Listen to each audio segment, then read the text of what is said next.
This is wonderful to meet you. Yes. Thank Nice you. to be seen. We're usually just a nebulous mist. Yes. Well, I'm new to the world of Abraham. I thank my wife for it, sitting beside me. You got a crash course today. Yes. Nothing else you ever need to know. Yeah. I've been reading your book, actually. I haven't finished it yet. I have many questions, but I'm trying to condense them. Yeah. Give them to us rapid fire, and we'll give you equivalent answers. Okay. When I leave my physical body, I love my wife so much that I wanted to be in a connection with her. When you reemerge into non-physical, you'll be pure positive energy and you'll have full awareness of her. That connection will be complete for you. It depends upon how she manages it from her end. If she's really missing you, she won't be able to hook up with you. If she's lonely, she has to be tuned in to the same thing that you're tuned in with.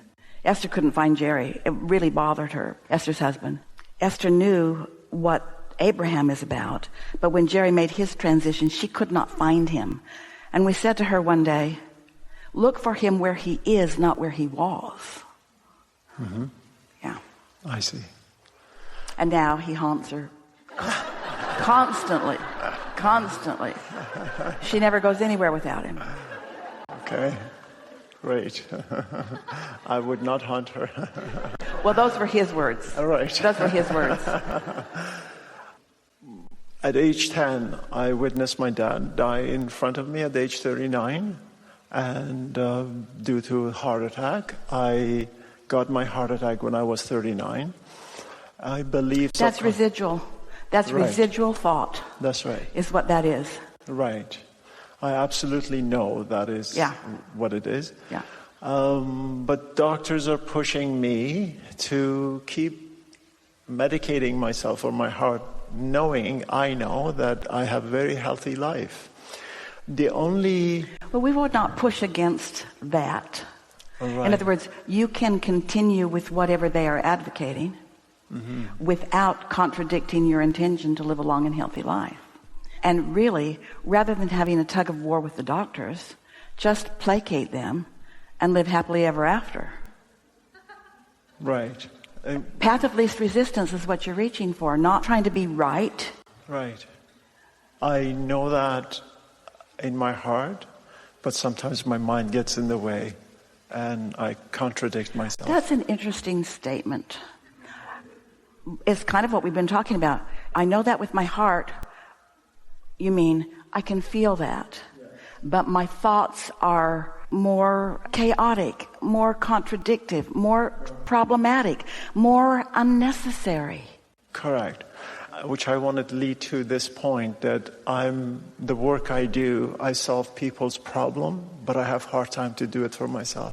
Well, that's a really, really normal thing, because when someone presents themselves to you with something that they desire, you step right into the role of inner being sort of thing, where you focus, you've trained yourself to do so, you focus clearly on the solution or resolution that they're looking for.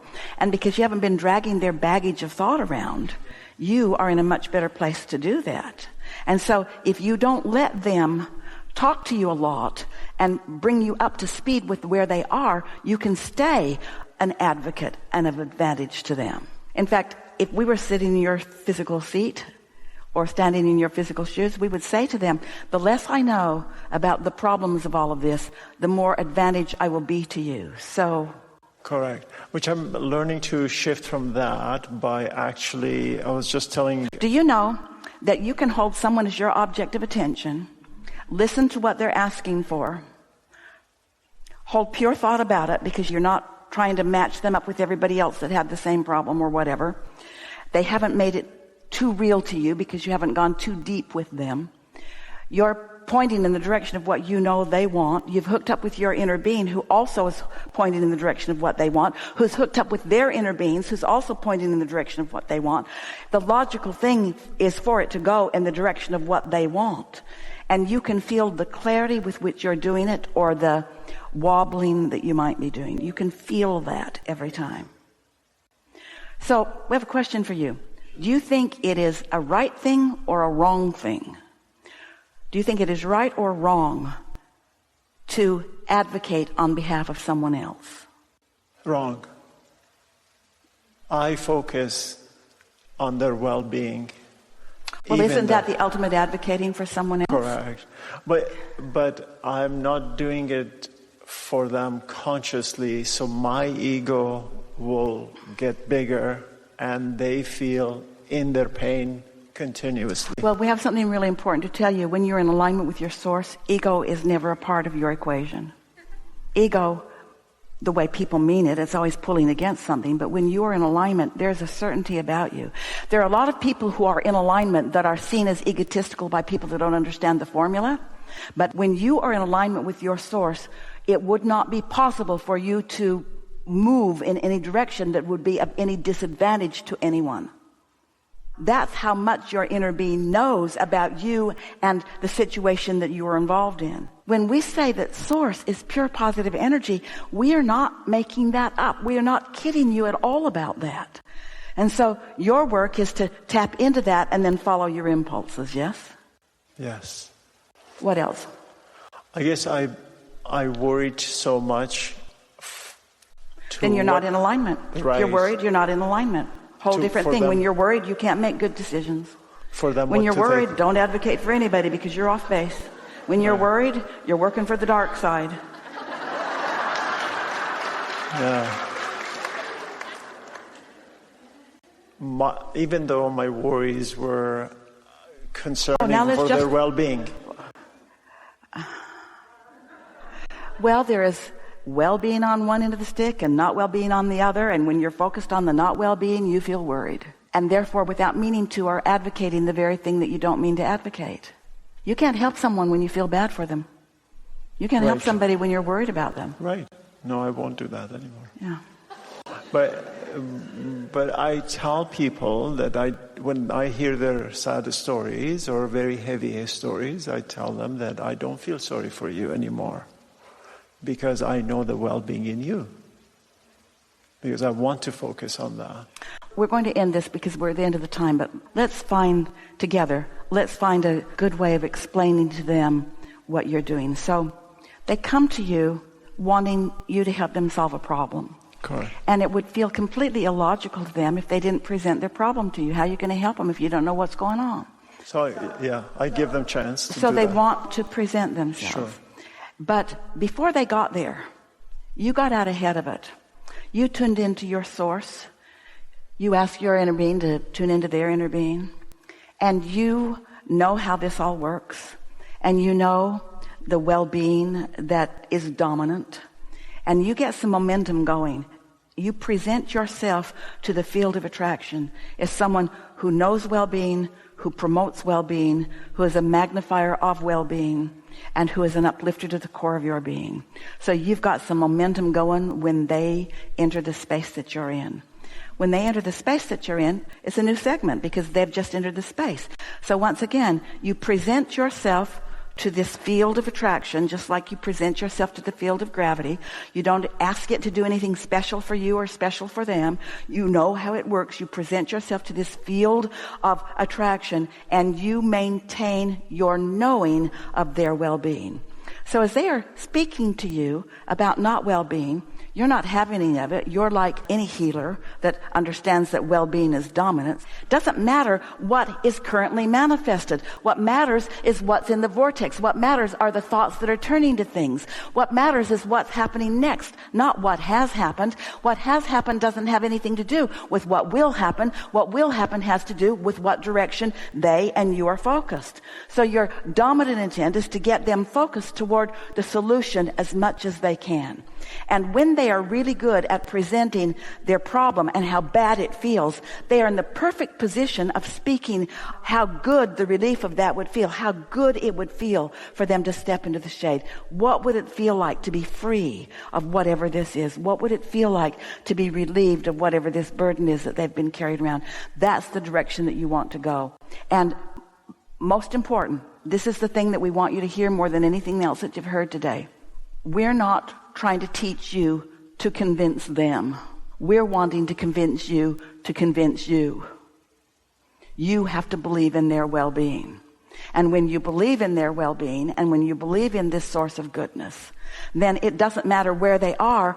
You're just seen as something temporary. So it's like, can you imagine going to a physician and you walk in and you say, I've got this thing, and the physician goes, oh my God! Not very reassuring. Not very reassuring. Kind of makes you wish you hadn't come. But if the physician says, yeah, I wouldn't worry about that. I wouldn't worry about that. And he really isn't worried about that, because he knows what healing is, that it's about focusing energy. Mm-hmm. Can I make one quick? Yeah. I have a ringing in my ear for a year now. How do I get rid of that? We like this so much. Focus with us on vibration. Mm-hmm. Where's the chime?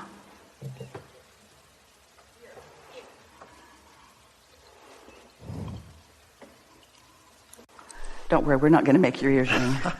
Thank you. So this is an A440. This is a really pure vibration. Mm-hmm.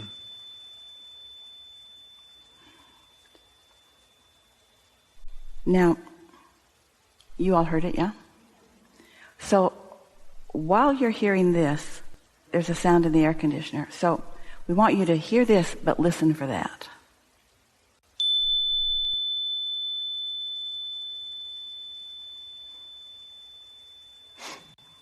Here. Now listen for Esther sniffing.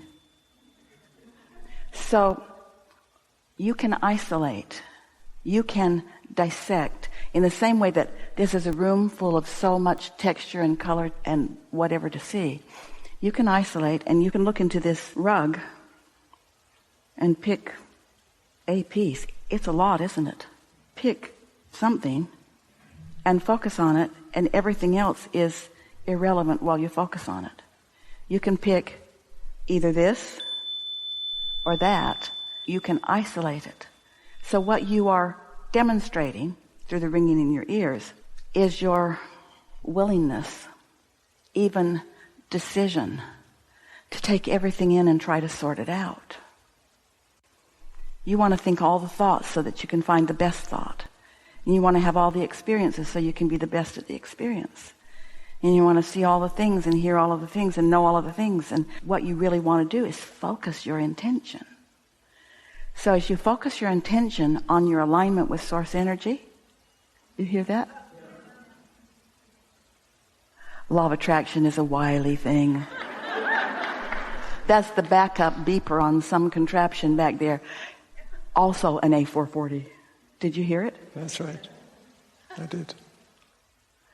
So as you make a decision that your dominant, most powerful intention is to recognize the source within you, which you've done long ago, and to find the feeling place of it, not the mental place of it, not the academic place of it, the feeling place of it.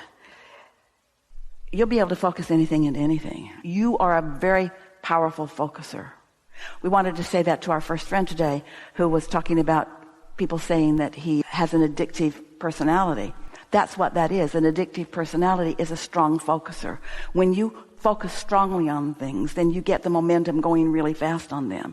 So being a strong focuser is a good thing, as long as you have your guidance system in place so that you can determine what momentum that you're getting going. Good stuff going on. This is a really good time for a segment of the show. Thank you.